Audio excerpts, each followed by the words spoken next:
Olá! Segundo o historiador da cultura judaica Harry Friedman, os judeus são conhecidos como o povo do livro, mas na verdade eles são o povo de 2 livros. O mais antigo, a Bíblia hebraica, é considerado a palavra sagrada e revelada por Deus, mas o mais recente, o Talmud feito pelo homem, é o mais significativo para se entender o judaísmo. Para o exegeta Adin Steinsaltz, o Talmud é a coluna vertebral da criatividade da vida nacional judaica. Se a Bíblia é a pedra fundamental do judaísmo, então o Talmud é a sua pilastra central, erguendo-se das fundações e sustentando todo o seu edifício intelectual e espiritual.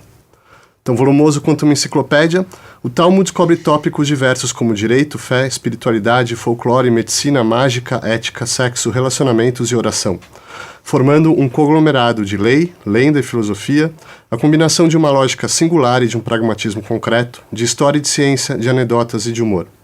Para Paul Johnson, este multifacetado corpo de escritos constitui não somente um trabalho de contínua investigação sobre o verdadeiro sentido da Bíblia, mas o corpo vivo da lei comum judaica.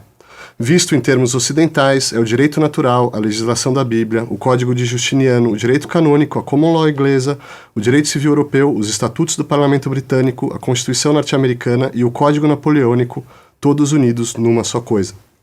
Apesar disso, na opinião de Jacob Neusner, o Talmud preserva não o consenso, mas o confronto. Para Friedman, se a Bíblia levanta questões, o Talmud levanta questões sobre questões.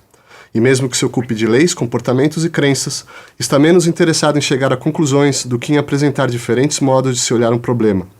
Não é tanto a decisão final que conta, mas o processo que leva a ela.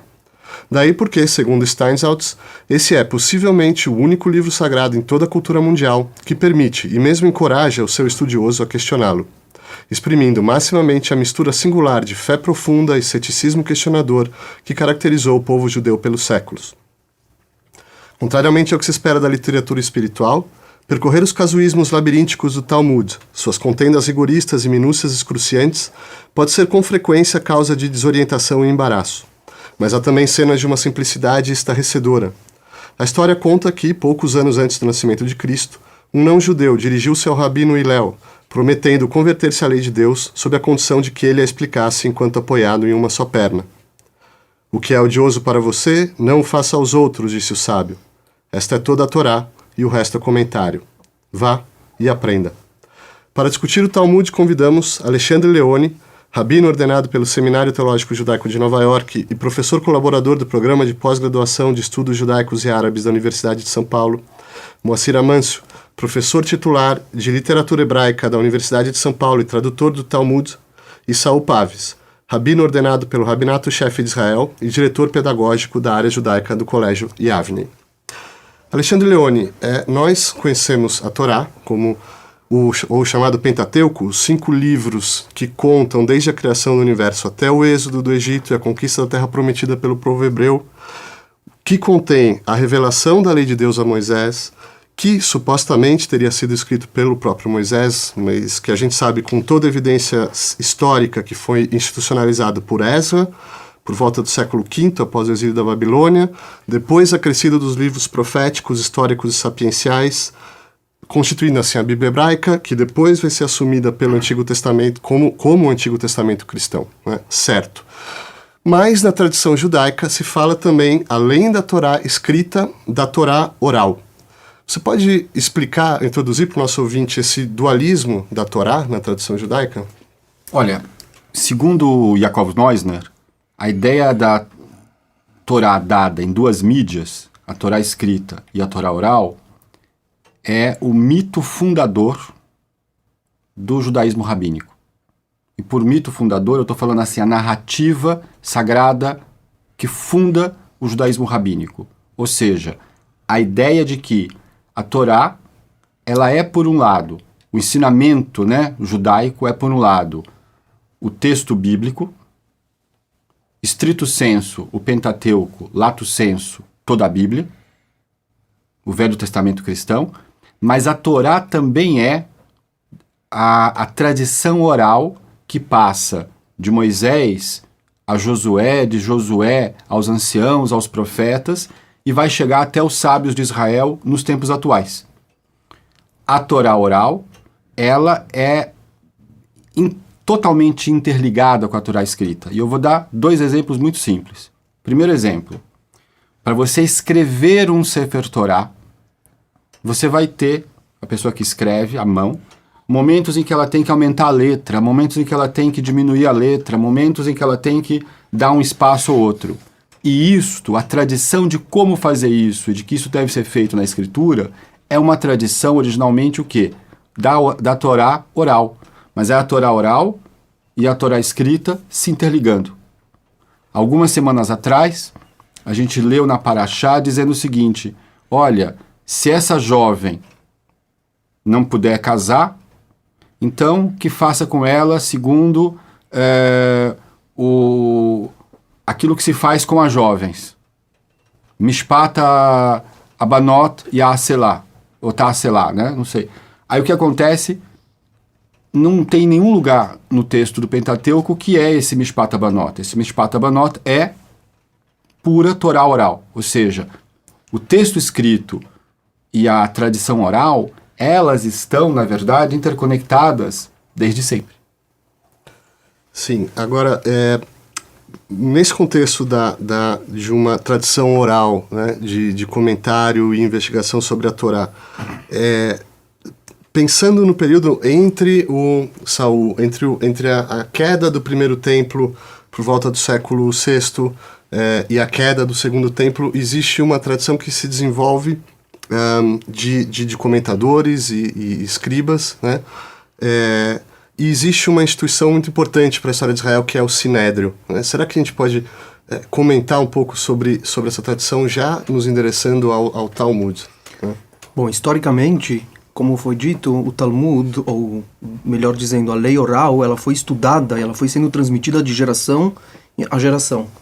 No retorno da Babilônia, o Ezra, junto com todos os sábios da geração, eles constituem o corpo da grande assembleia, Anshei Knesset Agdolá, que é a grande assembleia de 120 sábios, que eles marcam um momento novo da história do povo judeu, onde a figura do profeta, do Navi, começa a ser gradativamente substituída pela figura do sábio, pela figura do detentor do conhecimento, de toda essa estrutura da tradição oral e da exegese dos escritos sagrados. No final do período do Segundo Templo, a gente começa a ter já alguns trechos dessa tradição oral que passam a ser escritos como uma forma de memorização e uma forma de transmissão do conhecimento entre os diferentes centros do estudo da tradição judaica, centros esses que se concentravam principalmente em Israel e alguns que ainda eram remanescentes na Babilônia.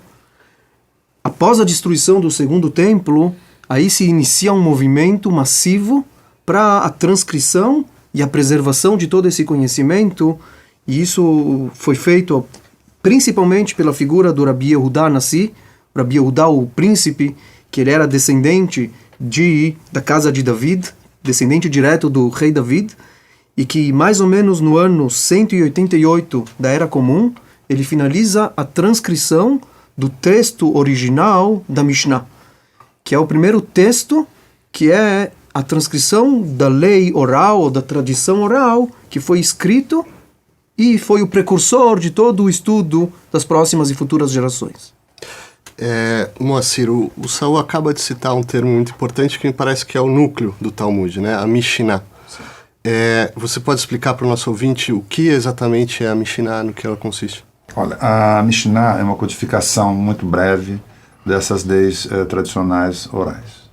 E ela é lacônica e há pessoas que veem nisso uma deficiência ou uma falha estilística. Eu vejo pelo contrário. Não sou eu, estou apenas falando que é uma estratégia textual que esses redatores, esses editores do Rabi Yehudá Hanassi observou, seguindo uma tradição bíblica também. A Bíblia não é, por exemplo, tem um professor lá de Barilã, ele disse o seguinte: a Torá, a Bíblia, ela é ideológica, mas não é didática. Então, nós temos aí algo muito importante colocado. Alguns dos temores que havia na época da codificação da lei oral, da Mishnah, quer dizer, estudo, repetição e tal, é que íamos ter um novo texto que ia rivalizar com o texto da Torá escrita do Pentateuco e tal. E veja, se na própria Torá nós temos tempo escrita, temos muitos exemplos de textos que são enigmáticos, estão abertos à interpretação dentro daquele campo ideológico da Torá. Você não pode inventar o que você quiser, mas ali você tem para você ter uma compreensão mais profunda do texto, você tem de submeter a uma análise, uma interpretação muito rica, e não só pessoal, mas também mais coletiva, tradicional, tudo isso, acompanhando os rabinos. Então, é uma coisa, é um projeto cultural assim, que se estrutura de uma forma incrível. E então, para que se abra a situação? A Torá, a oral, onde que se dá a fala? Ela se dá na discussão, é resultado da vida e da experiência humana. E é daí que nós temos essa junção do escrito e do oral. Para completar aquele texto, olha só, nós temos que ter, a Torá é viva, ela não pode ser uma estátua, uma coisa que exposta à idolatria. Não, ela tem de ser exercitada, ela tem de ser conhecida, ela tem de ser praticada. E para ela ser praticada, ela tem de ser entendida como? De acordo com a sua experiência de vida de seu determinado momento. A Torá, ela se renova no tempo. Ela se renova como? Na interpretação. A interpretação vem. Esdra, está lá, o Ezra já começa, já dá essa direção, e ela vai ter um prosseguimento, como já foi dito aqui, na codificação da Mishnah e na prática de estudo dessa Mishnah. Que ela foi escrita num hebraico da época, não vamos entrar nessa questão, mas um hebraico bíblico, e em seguida ela era estudada nas academias rabínicas, tanto da terra de Israel como da Babilônia. E é daí, desses estudos, dessas discussões que passaram a ser registradas, que nós vamos ter o Talmud, quer dizer, estudo. Então vai ter o Talmud, primeiro o Talmud de Jerusalém, o Talmud de Yerushalmi, que é um projeto anterior, o fundador, e depois tem também o Talmud da Babilônia, que ela é mais amplo, sim, dialoga com o Talmud de Jerusalém, da terra de Israel, e vai formar realmente o material literário referencial para a construção do judaísmo que nós conhecemos hoje. Certo. Esse projeto cultural, Alexandre, vai muito além de simples estudiosos compilando textos, né? Não são só acadêmicos, mas os rabinos também têm um papel de juízes, de legisladores, de líderes da comunidade, né? A gente está falando aqui dos 2, 3 primeiros séculos da era cristã. Você pode um pouco elaborar, explicar para a gente o papel do rabino e como se organiza a comunidade judaica nessa época? É fundamental entender o seguinte: o judaísmo rabínico é uma religião fundamentalmente laica, aonde não tem, no mundo da sinagoga e no mundo da academia, né, da yeshivá, ninguém tem um papel porque tem uma descendência especial. Na verdade, é a capacidade da pessoa que a torna... o rabino se faz através do estudo, tá bom? Também importante a gente entender o seguinte, que durante aquilo que nós chamamos de final da Antiguidade e Idade Média, até quase as portas dos tempos modernos, a maior parte das comunidades judaicas viveu numa espécie de autogoverno e autonomia. Então, os judeus, apesar de não terem uma independência num determinado espaço, as comunidades judaicas espalhadas em volta do Mediterrâneo, tanto no mundo islâmico quanto no mundo cristão, viviam uma autonomia jurídica, viviam uma vida interna, ainda que dependentes do estado onde elas se encontravam. E essa rede de comunidades precisava de ter práticas comuns que se reconhecessem umas às outras, né? O papel do rabino na comunidade judaica medieval é ser basicamente o quê? Um jurista, o juiz local, né? Ele não tem tanto uma tarefa, como talvez os rabinos modernos, o povo mais pensa que tem, de oficializar serviços religiosos. Na verdade, o rabino principalmente é aquele cara que sentava e se senta em tribunais e ensinava de modo mais profundo a Torá escrita e a Torá oral, e ao mesmo tempo era um jurista, uma pessoa que dava pareceres sobre questões que a comunidade ou uma outra comunidade podia perguntar. Então veja que interessante. Não é nem o papel do sacerdote católico, nem o papel do pastor protestante, né? Ele é um papel diferente. Ele é uma espécie de líder espiritual que, no fundo, é o que é. É um professor. Certo. Acho que tem um aspecto só interessante que vale também citar, que justamente por essa característica, a gente fala de um livro do Talmud que ele não está restrito a rituais, e ele não está restrito a práticas religiosas. É um livro que fala sobre a vida, sim, em todas as dimensões da vida. Sejam essas dimensões financeiras, toda a parte de prejuízos e a parte de negociações, sejam essas as partes da família, da constituição da família. Então o Rabino ele tem uma dimensão e uma vasta transição, ou ele transita em uma série de assuntos e temas que são os temas da vida, né? E a Torá ela passa a ser uma Torá que ela é viva e ela precisa responder e confrontar com toda a realidade e trazer as respostas para que essa Torá ela possa ser aplicada e implementada na vida.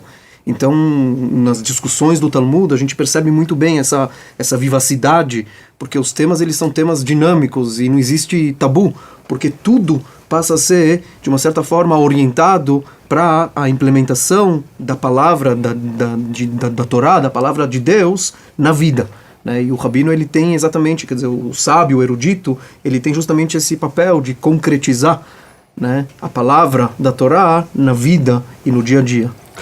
Certo. Se trata sempre, então, de aplicar da maneira mais perfeita a lei de Deus na situação concreta, né? Moacir. Uma coisa, só a propósito desse tema, que é o seguinte, você pode aprender, um dado que tem no Talmud, muito interessante, não é o rabino ali que está lá comandando as discussões e tal, que pode te ensinar. Qualquer pessoa pode te ensinar. Aquele que te ensina é um rabino também, é teu rabino também. E não necessariamente ser um judeu. Há exemplos do Talmud que o imperador lá conversa com o sábio judeu e dá uma ideia muito interessante. Percebe? Aprenda-se com a vida realmente. O Saul tinha trazido um texto, que ele até mencionou, o Forno de Arnai, que eu acho que ele mostra uma coisa bem interessante sobre o papel do sábio talmúdico, né? Ele não tira a sua autoridade da possibilidade de provar o que ele fala com um milagre. Ou seja, ele não tem uma autoridade carismática. Ele tira a sua autoridade, primeiro, de ter convencido a maioria, e se a maioria dos sábios se convenceu por uma resposta, então essa resposta vai ser, para aquele momento, para aquela situação, aplicada. Ou seja, a ideia aqui é que o sábio ele retira a sua autoridade, novamente, do estudo e da capacidade de, no debate, convencer os outros, né? Antes da gente entrar efetivamente no conteúdo e na estrutura, né, do Talmud, só estabelecer alguns fatos históricos, vocês podem me corrigir. Né? Ele começa a ser compilado, a Mishnah, né, esse núcleo começa a ser compilado em Jerusalém, nos 2 primeiros séculos da era cristã. Depois... Já não em Jerusalém? Já não em Jerusalém. A compilação mesmo acontece já no norte de Israel, na Galileia, em Yavne, na cidade de Beit Shearim. Yavne já havia sido destruída nessa época. Então o Rabi Yehuda Nassi, ele estabelece o tribunal rabínico dele no início da sua vida na cidade de Beit Shearim, e na sequência ele vem a falecer na cidade de Tzipori, que hoje é uma ruína histórica que existe na Galileia, no norte de Israel. O que eu estou querendo chegar é no dualismo do Talmud, quer dizer, que não é exatamente um dualismo absoluto, mas você tem duas tradições de comentários, de glosas que se desenvolvem, né? Em Jerusalém, o Moacir já citou isso, e na Babilônia. Talvez seja interessante colocar a seguinte coisa, que eu acho que é o fator de sucesso de por que de todos os judaísmos que existiram no período do Segundo Templo, justamente o judaísmo rabínico, o judaísmo dos fariseus, né? Nós, os fariseus, aqui estamos vivos hoje, foi o judaísmo que continuou. Porque provavelmente o judaísmo rabínico ele tinha essa capacidade de ter muitas escolas, e essa diversidade das escolas ela não era a ponto tal de que um não reconhecia o outro. Então o judaísmo rabínico, de uma certa forma, era uma frente, essa diversidade de escolas a gente observa na composição da Mishnah. Quando Yehudá Nassi, ele vai ter que, vamos dizer assim, elaborar o que era a Mishnah, não é por isto que os ensinamentos de outras escolas que ele não pegou foram totalmente descartados. Quando o Talmud finalmente quando a Mishnah vai ser estudada no que a gente chama de Talmud, a Gemara, as palavras que ficaram dos sábios, que não ficaram na Mishnah, elas voltam como forma da gente entender melhor aquilo. São as chamadas Braitot. A Braita, ou seja, algumas vezes estão em tratados que a gente conhece, externos ao Talmud, Sifra e Sifra, que são tratados de Midrash Halachá. Outras vezes são Braitot que só aparecem no Talmud, mas são material externo à Mishnah que não foi descartado. Outra obra. Essa capacidade de rediscutir a Mishnah usando um material que a princípio tinha sido colocado de fora, ou seja, de novamente pegar os outros e reelaborar, isto é uma capacidade que deu vida até hoje ao judaísmo rabínico. Agora, você trouxe um dado importante, Alexandre, eu queria pedir para o Moacir me explicar melhor para os nossos ouvintes, que é a Gemara, né? Em relação à Mishnah, que a gente já entendeu que são um conjunto de prescrições muito sumárias, né? E existe também essa literatura Gemara. O que é exatamente isso? Gemara, essas palavras parecem palavras mágicas, né? Mas elas são muito técnicas e muito bem, assim, muito rigorosas. Gemara pode ser complemento, pode ser estudo, mas complemento da Mishnah, mais ou menos assim. E, então, ela não ocorre totalmente em língua hebraica. A língua da Gemara, por excelência, é o aramaico da época. O aramaico lá de Jerusalém, da terra de Israel, o aramaico babilônico, que tem suas diferenças de época, tudo isso. Então,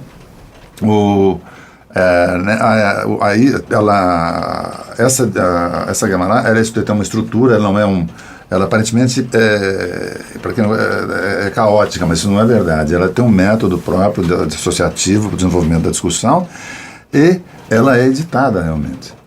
Então ela é estruturada por partes. Então entra ali, tem isso.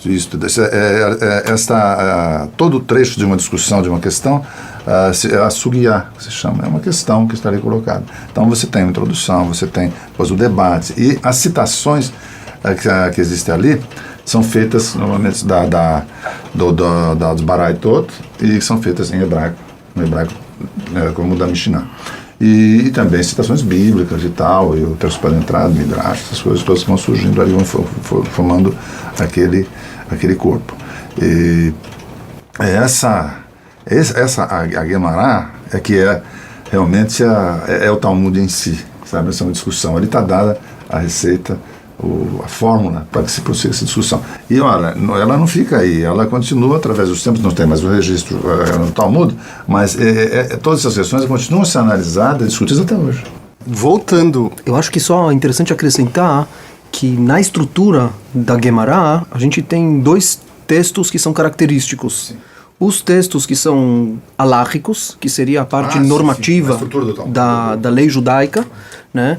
E aí são textos realmente de jurisprudência normativa. Isso. E a gente tem os textos que são os textos da Agadá, que são textos que, em geral, são debates filosóficos, de pensamento, narrativas poemas, muitas vezes alegóricas. Apenas alguns poemas. E também a linguagem, que é uma linguagem usada, e principalmente os elementos, são elementos totalmente alegóricos. Quer dizer, uma leitura de um texto de Agadá, de uma forma simplista, ela pode levar a conclusões muito extrapoladas. Ou seja, precisa ter essa ideia de que são alegorias que os sábios usaram para passar as grandes questões da vida através de histórias, de contos, de perguntas. E acho que isso aqui é um ponto muito importante fundamental. Só dizer uma coisa, desculpe, só acrescentar uma coisinha que o Saul disse aí. Ia voltar àquela questão, aquela Agadá, aquela historieta do não-judeu que chega de uma forma assim meio assintosa e primeiro ele procura um rabino e que o Shammai, que é o durão da Mishnah, da casa, né? Ele expulsa o cara a bastonada. E aí ele vai lá falar com o Hilel e tal, olha, se você me ensinar então a Torá enquanto eu estiver num pé só, eu me converto ao judaísmo. Ele falou assim, então você estuda e tal, converteu e agora você vai estudar. Você pensa, poxa, parece que o Hillel é um leniente, mas não é isso. Imagine só, se você tiver ideia de que o estudo da Torá implica a prática da Torá. Isso implica não só um minuto na vida dele, algumas horas do dia a dia, mas a vida dele toda dedicada à Torá. Não é brincadeira o que o Hillel fez. Não foi uma piadinha assim, descartou, vai lá que estou te facilitando a vida. Pelo contrário, abriu a questão existencial religiosa no sentido mais amplo possível para aquela figura, que ela estava se voltando para aquilo, mas ela tinha alguma dúvida, alguma coisa estava atrapalhando, e o Hillel abriu essa porta, mas uma trabalheira para o resto da vida, sabe? Uma missão, ou seja, a vida dele passaria a ser dedicada a completude da Torá. Isso é um compromisso que não é brincadeira. Eu queria, talvez, a gente está sempre colocando uma coisa a mais aqui. Mishnah, ela, em aramaico, tem um verbo, ketana, em hebraico também, shana, que significa decorar. Então, inicialmente, a Mishnah são esses pequenos parágrafos que codificam qual é a discussão central sobre aquele tema. De vez em quando traz as diferenças quando elas são muito irrelevantes. Aí o que acontece, como é que se estuda a Mishnah? Mishnah, na verdade, ela é feita para ser decorada. Inclusive, isto é uma evidência muito forte de que ela não só tem uma origem oral, mas ela ficou oral muito tempo, porque mesmo tendo escrita, uma das primeiras coisas que se faz é decorar Mishnayot. Criança pequena decora Mishnayot, tá bom? Porque ela vai depois, essa memória, ser muito útil para ele no futuro. Aí, olha que coisa interessante. Talmud é um outro verbo que também significa estudar, mas não é estudar decorando, que nem a gente decora poesia ou tabuada, ou Mishnah. Aí agora a gente vai discutir o que foi. Uma vez que você tem na cabeça, agora você vai discutir. E aí essa discussão e as páginas do Talmud são coalhadas de discussões que nem sempre vão chegar num resultado final. Né? E esse não chegar no resultado final não significa que o objetivo não foi feito, porque o objetivo justamente era o caminho, ou seja, te ensinar a discutir. Só completando, sobre isso tem uma crítica muito bonita que Hasdai Crescas faz ao Mishnei Torah de Maimônides. Maimônides, um aristotélico, olhava para o Talmud e falava, puxa, o Talmud é muito legal, muito bacana, mas essa discussão toda, o povo não vai aguentar, mesmo os alunos de graduação não vão conseguir, quiçá o pessoal de pós. Então, ele escreve o Mishnei Torah com uma lógica aristotélica, tudo direitinho, tudo bonitinho, cada caso, e a discussão muito breve, e qual é a lei, qual é a sentença naquele caso. Vem Hasdai Crescas, que é um discípulo do Ran, de Nissim Geronde, né? Uhum. E provavelmente ele pegou do Ran nessa crítica, que ele diz o seguinte, mas espera aí. Quer dizer que o número de casos que a Torá fala é um número de casos finito, em que você abre a caixa e já sabe quer dizer, 2 pessoas roubaram e é a mesma coisa, 2 pessoas têm um conflito, ou 2 pessoas têm um problema e esse problema é muito parecido e é igual? Não. Cada situação da vida é única. Na verdade, as situações da vida são infinitas. Portanto, te dar qual é o decreto final não vai te ajudar. Mas se eu te ensinar a discutir, você vai saber como da discussão, e aí é por isso que as palavras que são aparentemente minoritárias passam a ser relevantes. Porque há uma situação qualquer e que aquilo ali faz sentido. Eu acho que a vida é dialética. Podia dedicar um tempo a colher exemplos, que vocês deem exemplos dessas discussões, mas antes eu gostaria que algum de vocês explicasse muito sumariamente para o nosso ouvinte a estrutura dessa compilação do Talmud, que são chamadas 6 ordens, né? Se algum de vocês puderem explicar isso. Basicamente é o seguinte, todo aquele material foi organizado, começou com Hillel organizando isso, as 6 ordens, na verdade, foram organizadas por Hillel, ainda no 1º século. Os 63 tratados da Mishnah foram divididos em 6 grandes assuntos diferentes, tá bom? Um assunto é chamado sementes, que tem a ver basicamente com questões agrícolas, menos o 1º tratado, que não tem nada a ver com agricultura, é um tratado sobre a oração. Né? Aí depois tem uma segunda ordem que fala sobre as festividades, sobre o calendário judaico e os momentos principais. Tem uma terceira ordem, que é chamada mulheres, cujo grande assunto, tirando uma Mishnah, tirando um tratado, o grande assunto é lei familiar, tá bom? Tirando... Como é que é aquele cara que... Nazir. O Nazir. Tirando o Nazir, o resto é tudo lei familiar, tá bom? Aí depois tem Nezikim. Deveres e direitos e obrigações. É engraçado que em cada uma delas tem um tratado que aparentemente não tinha nada a ver. Também era para talvez te deixar meio maluco. A outra ordem, Nezikim, é tudo sobre direito civil e direito criminal, mas tem um tratado Direito que são comercial. aforismos dos sábios, que é porque a voto. E assim vai, tá bom? Desses 63 tratados, o Talmud da Babilônia comenta 36, que eu me lembro assim de cabeça, 36. É isso, né? Então vamos falar sobre alguns exemplos, né? De os seus exemplos preferidos aí de interpretações, histórias, pensando no problema, né, que as congregações rabínicas tinham, ou seja, de estabelecer uma relação justa com Deus, com o seu semelhante, com toda a criação. Posso citar um exemplo? Um exemplo que a Gemara fala no Talmud de Ta'anit. E aí a discussão é com qual objeto você escreve um livro da Torá. E os sábios eles falam que o livro da Torá ele deve ser escrito não com uma caneta. Na época eles usavam um pedaço de bambu. Por que o bambu? Porque o bambu de todas as árvores ele é a mais flexível. E a ideia é que a pessoa ela precisa ser muito flexível como um bambu e não dura como um cedro do Líbano.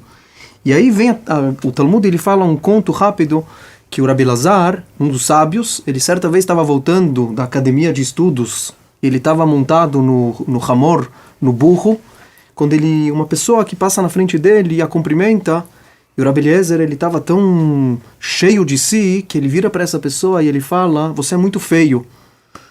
E a pessoa ela ficou muito ofendida, e o Rabi Eliezer, ele percebe que talvez ele não se comportou de uma forma bonita.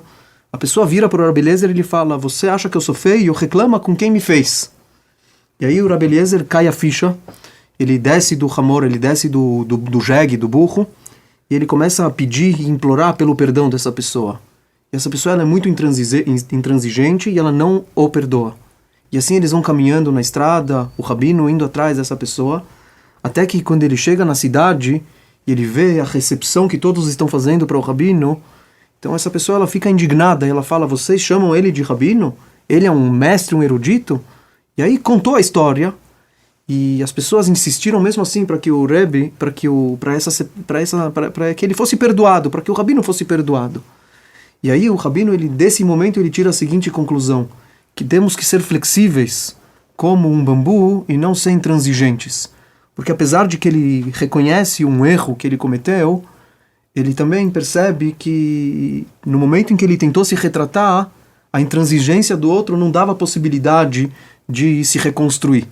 Então acho que aqui é um exemplo de uma passagem pequena do Talmud, onde que se inicia com uma constatação normativa halárrica, como você escreve um livro da Torá, e disso a gente já vai para um ensinamento, que é um ensinamento de moral, de conduta, de como que a pessoa deve viver a vida dela, e que o rabino ele percebe naquele momento, ele percebe que existe algo muito mais importante do que simplesmente a lei, é você traduzir isso e aplicar isso aqui na tua vida de uma forma muito mais flexível e muito mais plástica, né? Eu acho que isso aqui é um exemplo de uma discussão que ela é halárrica e ao mesmo tempo ela fala de Agadá. Aliás, eu vou falar uma coisa, eu acho que aquilo que Crescas fala, tirando do Duran, tem tudo a ver com isso, né? Ou seja, na verdade, você pegar e fazer o estudo do Talmud, ficar para lá, muito interessado no resultado, você não obtém nem o resultado. Ou seja, você nunca vai... A ideia aqui é assim, por que o Talmud fala da vida? Porque a Torá é a árvore da vida, ou seja, todos os assuntos interessam. Como assim? Então, tem duas historinhas rápidas. Uma está em Bava Metzia, que é a parte do meio do Tratado de Nezikim, de prejuízos e tal, que é a propriedade, questão comercial, tudo isso. Então, a história, o sujeito, por exemplo, encontra os jumentos, o jumento de alguém, né, de outra pessoa. O que ele tem? Ele pega o jumento, fica cuidando do jumento e tal, não sei o que, e tal, por quanto tempo? Então dá lá um tempo. E depois disso, se aparece, se não apareceu o dono, então, anunciado, assinado, então aí ele toma posse. Ah, mas outro disse, teve o fulano de tal, que ficou, sei lá, 12 meses, um ano, muito depois do prazo, e devolveu. Mas ele foi além da letra da lei. Mishnat Hassidim. Isso, Mishnat Hassidim. Ora, tem lembrar uma coisa assim, que eu acho uma lição talmúdica em Haggadah também, que é muito importante, porque está na essência da história. Conta-se que uma vez Moisés viu Deus no céu fazendo os desenhinhos em volta das letras da Torá. Aí o Moisés veio e perguntou, o que é isso que o senhor está fazendo aí? Eu estou fazendo isso aqui porque um dia vai haver um homem que é capaz de interpretar também isso. Ele perguntou, quem é esse homem? É o Rabi Akiva, ou seja, Akiva é uma forma aramaica de Jacó. E então, então Deus fez e o Moisés foi transportado para a academia do Rabi Akiva. E ele, um homem humilde... Fazer uma viagem no tempo, olha no tempo e no espaço, né? No céu, no espaço, né? Não tem. Aí, ele, na última fila, que é a dos aluninhos, né? Mas, lá, e eu não entendeu nada do que o Akiva falava. Quando no intervalo ele foi e perguntou, gente, o que ele está falando? Ele falou assim, isso é a Torá de Moisés do Sinai. Então, o que está dado aí é a condição histórica da discussão e do estudo, ou seja, a experiência da vida que se coloca o tempo todo e que renova a revelação do Sinai. Podemos ter uma interpretação assim que ela pode ser considerada conservadora, eu não vejo assim, eu vejo simplesmente como está dentro dessa história, que realmente, nessa perspectiva, tanto a Torá escrita quanto a Torá oral, elas foram dadas a Moisés no Sinai. Você sabe que o núcleo está ali e é dali que vai ser desenvolvido. Sabe? Claro que eu estou dizendo uma coisa que pode ser, não é a história, vamos ver um monte de coisa, mas não é isso, eu estou fazendo uma leitura num outro sentido. Eu, na verdade, gostava muito de estudar as partes de Nezikim, porque é muita vida como ela diária, tá bom? Vida diária. Mas o exemplo que eu acho que eu vou trazer é um exemplo de Brachot, que eu acho uma discussão muito bonita. A discussão é assim, no capítulo 4 de Brachot, eles pegam e dizem o seguinte, olha, o horário da reza da manhã é tal, mas o Rabi Eliezer diz que é tal, e o horário da reza da tarde é tal, mas o Rabi Eleazar diz que é tal, e o horário da noite, o Rabi Eleazar diz que é até 9 horas da noite, e o outro, os sábios dizem, não, é até meia-noite. Aí Rabban Gamaliel estende, não é só até a meia-noite, é até antes do amanhecer. Então eles estão nessa discussão sobre horários das rezas. Os judeus rezam, né, em horários determinados todos os dias. Bom, muito bem. Aí, mais para frente, na discussão da Guemará, eles perguntam o seguinte, mas a tefilá, ou as tefilot, foram instituídas pelos patriarcas ou foram instituídas por conta dos horários das oferendas do templo? Tem uma tradição, de acordo com um sábio que diz uma coisa, tem uma tradição, de acordo com outro sábio que diz outra, então a Sugiá pega e primeiro fala a tradição daquele que diz que foram os patriarcas e tenta fazer uma prova midrástica de cada uma das... Abraão instituiu a oração da manhã, Isaac da tarde, Jacó da noite. Aí vem os motivos do outro sábio, que dizem, olha, tá vendo a Mishnah? Ela não institui aqui, tá vendo essa discussão que está acontecendo? É por conta dos sacrifícios. Mas e aí? A oração foi instituída por conta dos sacrifícios ou por conta dos patriarcas? Que na verdade é uma questão teológica por trás. A oração é só um substituto de um outro serviço? Ou a oração tem um status próprio e é uma mitzvah em si mesma? Tá bom? Essa sugiá é uma das raras sugiot que acabam. E eles chegam à seguinte conclusão. Quem instituiu foram os patriarcas, mas os sábios fizeram uma asmarta, fizeram uma relação lógica das orações, com as oferendas. Veja, a discussão acontece, aqui no caso é uma questão ritual, e são dadas motivos dos dois lados, os motivos são extremamente convincentes. No caso aqui foram tão convincentes que eles tiveram que fazer uma composição dos dois. A vida, muitas vezes, nos leva a ter que falar, olha, 100% eu não vou conseguir. Ótimo. Será que nos minutos que ainda faltam, a gente pode falar um pouco sobre a recepção e a história do Talmud? Porque o texto, se eu não me engano, a compilação termina no século VII, né, na Babilônia, por aí. Embora se diga que o Talmud nunca foi completado, né, porque a gente não sabe, são anônimos que foram, e a discussão continua em várias formas literárias em torno do Talmud, e existe toda uma história de milenar aí, né, uma recepção entre Ashkenazi, ou seja, judeus da Europa Central, Oriental, entre os Sefaradi, e eu acho, bom, eu queria pedir para vocês comentarem alguns capítulos, né, colocarem para os nossos ouvintes os capítulos importantes da recepção do Talmud até os nossos dias. Tá, ano 500 é quando fecha o Talmud da Babilônia, por assim dizer.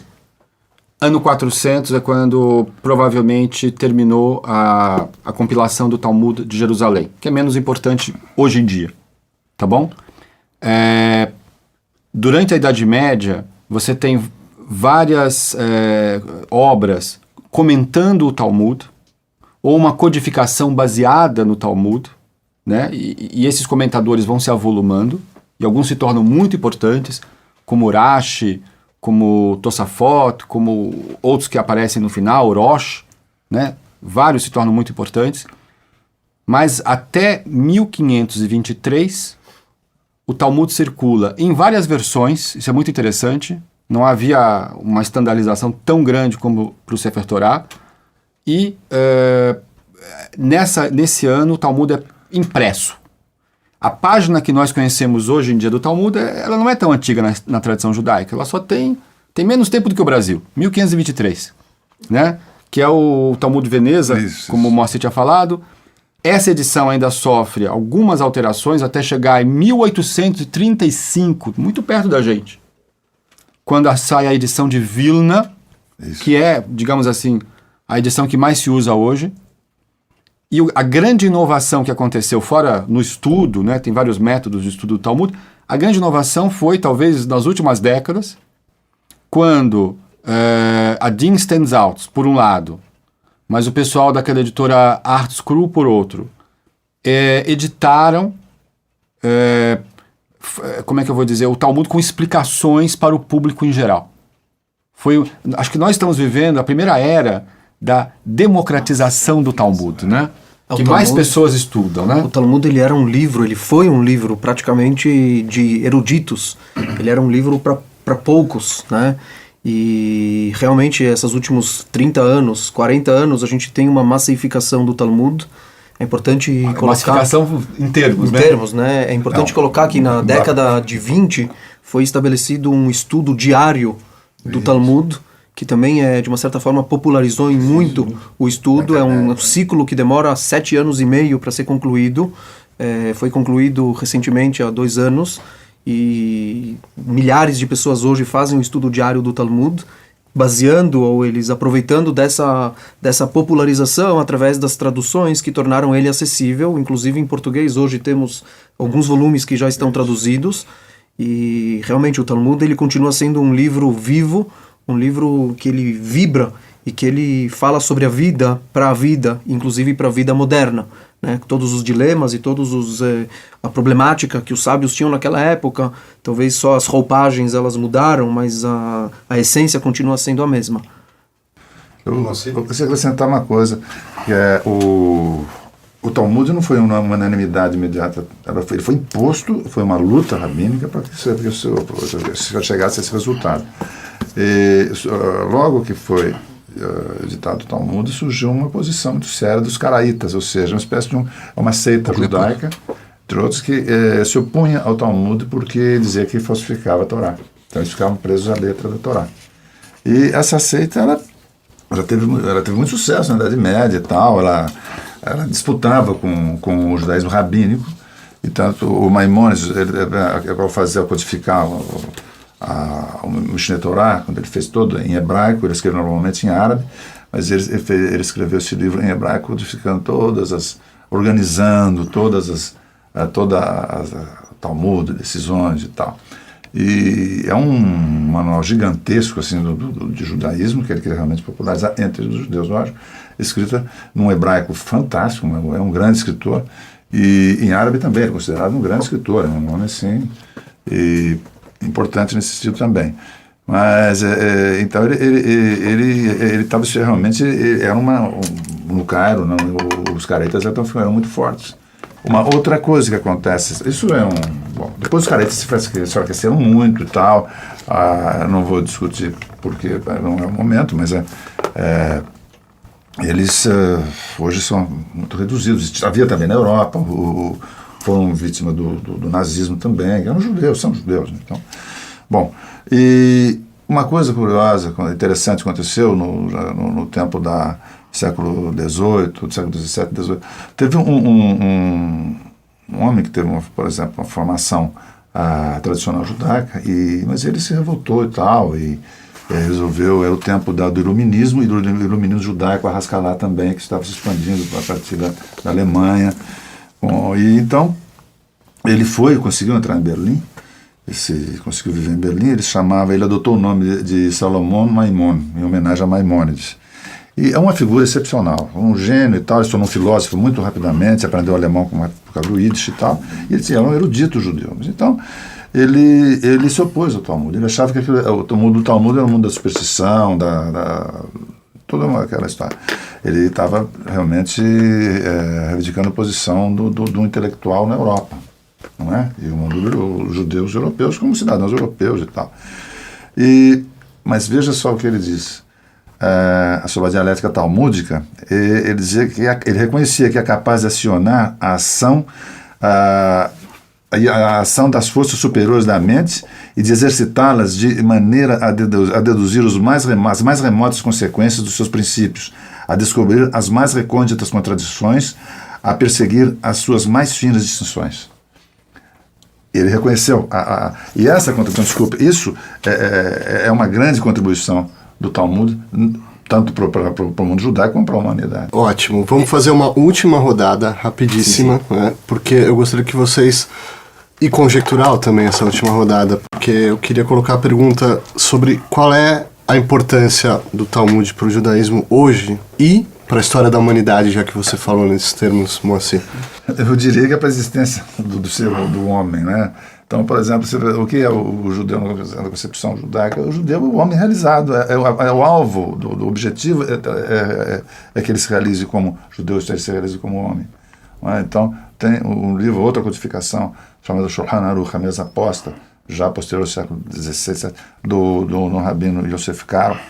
Ele começa assim: pela manhã você tem de se superar, ou se supere como um leão. Ou seja, você deixa o caos que você viveu na noite, aquele negócio todo, e você vai se estruturar novamente como homem. Então ele começa uma prática de bênçãos, sabe? Ou seja, o homem recupera a sua condição de homem, ou seja, de ser que tem a consciência de Deus, a consciência da morte e sua finitude. Então é aí que ele vai se estruturar e tal. Então tem nisso tudo nessa prática, que é o que interessa, da vida, você tem ali como chama, a base para todo tipo de reflexão, para a sua situação. Você volta para Abraão quando Deus o chama. Isso tudo é nesse minuto de despertar pela manhã com as primeiras bênçãos. Parece uma coisa assim meio exótica, mas é muito profunda e muito significativa. Sabe? Tanto que no século XX houve um grande filósofo judeu, que é o Emmanuel Levinas, outros dizem Levinas. O que ele fez? Ele estudou trechos do Talmud em função de situações contemporâneas. E o que ele fez? Ele elabora uma filosofia, faz um exercício filosófico, mas existencial, não é uma filosofia abstrata, a filosofia realmente talmúdica, baseada na vida, e trazendo esse texto talmúdico da antiguidade, ou medieval, para a contemporaneidade. E mostrando de universalidade que contém esses textos. Alexandre? Uma piadinha e uma coisa séria.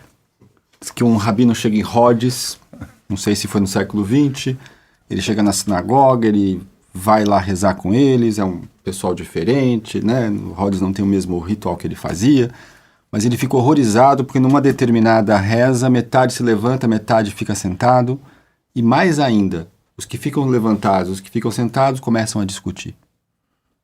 E ele, novato ali, quer resolver aquele problema, fala, mas qual é a tradição original? Aí uns dizem que é essa, outros dizem que é aquela, até que alguém fala assim, não, vai, do outro lado da ilha mora um velho, ele vai te dizer qual é a tradição original. Ele pega o ônibus, vai lá, bate na porta, se apresenta pro velho e fala assim, olha, tem um problema. Nessa reza determinada, metade levanta, metade fica sentada, eles começam a discutir. Qual é a tradição original? Aí o velho vira e fala, mas essa é a tradição original. Eles sempre discutiram. Não tem saída disso. Isso entrou, como é que eu vou dizer, no DNA judaico. Agora, o lado sério disso. O Levinas, num texto maravilhoso, que é chamado Uma Religião dos Adultos, Isso. né? Ele diz o seguinte, de um lado você tem uma religião sacramental, uma religião que diz que, olha, o centro da vida religiosa é o ritual. E o objeto ritualístico tem um poder, às vezes, até mágico. Aí ele fala assim, não, mas tem o ateísmo que vem e diz que, olha, esse poder não existe. Então você tem ali a dialética entre a religião sacramental e o ateísmo. E elas são superadas pela religião dos adultos, que para ele é o monoteísmo. Por quê? Porque o monoteísmo vira e diz assim, o centro da vida religiosa é o ato ético. Não é o ritual, é o ato ético. Porque a ética não é um corolário da visão de Deus. A ética é a própria visão de Deus. A ética é uma ótica. Tudo que a Bíblia fala sobre Deus não está no indicativo. Aliás, não está definindo Deus. Está dizendo o que a gente tem que fazer. Deus veste os nus, nós temos que vestir os nus. Deus consola os enlutados, nós vamos lá e consolamos. Ou seja, a ideia por trás da discussão talmúdica, primeiro, é, como é que eu vou dizer, colocar a discussão, colocar o pensamento dialético num status, como é que eu vou dizer, permitir ver a vida de uma maneira que ela tem essa fluidez, ao mesmo tempo que tem coisas que são fixas. Mas, ao mesmo tempo, saber que a grande discussão, qual que é? É o que é o mundo? Essa é a discussão grega. A grande discussão judaica é como viver. O Rabino Kook, primeiro Rabino-chefe de Israel, ele compara a Bíblia ao pai, ele compara o Talmud a uma mãe. O pai, muitas vezes, ele é severo, ele é duro, ele é firme. A mãe, ela tem a capacidade, ela tem a natureza de acolher, de acariciar. E a realidade é que uma família precisa ter o pai e precisa ter a mãe. E o Talmud, ele vem trazer justamente esse olhar, que é o olhar de uma sensibilidade maior, e é de olhar dimensões diferentes, e talvez, através do questionamento e através da investigação, é mostrar que o óbvio nem sempre é tão óbvio, e que aquilo que nós vemos não necessariamente é aquilo que nós vemos. E tem um conto que o próprio Talmud ele cita, que certa vez o Rabino Broca estava andando nas ruas de Tibérias, e ele teve uma revelação do profeta Elial, do profeta Elias. E ele, curioso, pergunta para o profeta, você pode me apontar aqui nessas ruas da cidade de Tibérias, quem é a pessoa que merece o mundo vindouro? E o profeta Elias, ele olha aos lados, de repente ele vê duas pessoas andando, e ele fala, aquelas duas são pessoas que merecem o mundo vindouro. O Rabino Broca, ele ficou muito curioso, e ele se aproxima dessas duas pessoas, e a gente pode imaginar quem merece o mundo vindouro, uma pessoa piedosa, uma pessoa que se fecha o dia inteiro em orações, em estudo, em caridade. E aí ele fala, me diz, o que vocês fazem para merecer o mundo vindouro? E eles respondem, a gente não sabe o que a gente faz para merecer o mundo vindouro. Mas no nosso mundo que a gente vive, nós somos pessoas que procuram sempre alegrar o outro. A gente vai para as pessoas, muitas vezes pessoas estão infelizes, e a gente vai, tenta levantar o humor delas, tenta levantar o espírito delas. E aí o Rabino Broca entendeu que por isso elas merecem o mundo vindouro. Ou seja, pessoas que talvez na nossa percepção e na nossa análise são pessoas simples, pessoas normais, na perspectiva do profeta Elial, do profeta Elias, elas merecem o mundo vindouro. Eu acho que o Talmud, ele nos ajuda a ver o mundo numa complexidade muito maior. é sair do óbvio, é perceber e desenvolver uma sensibilidade para poder investigar e entender e reconhecer que existe uma outra forma de pensar e que existe uma outra forma de uma outra opinião e que a gente precisa dialogar com essa outra opinião, refletir sobre ela para que a gente possa tirar as nossas conclusões e saber viver a nossa vida de uma forma mais ética, de uma forma melhor. Ou seja, a transcendência vem do outro. Agora, olha que coisa bonita. O Talmud, essa obra tão importante, é apenas um comentário. E o sábio talmúdico, como é que ele se chama? Um discípulo dos sábios. É tudo muito, como é que eu vou dizer? Não é hollywoodiano, não é Spielberg, é uma coisa mais simples. Porque a vida é essa simplicidade. Obrigado, Alexandre. Como se diz, o Talmud nunca foi terminado, mas a nossa discussão tem que terminar agora aqui. Obrigado, Moacir Amâncio. Obrigado, Saul Paves. Até a próxima edição. Muito obrigado.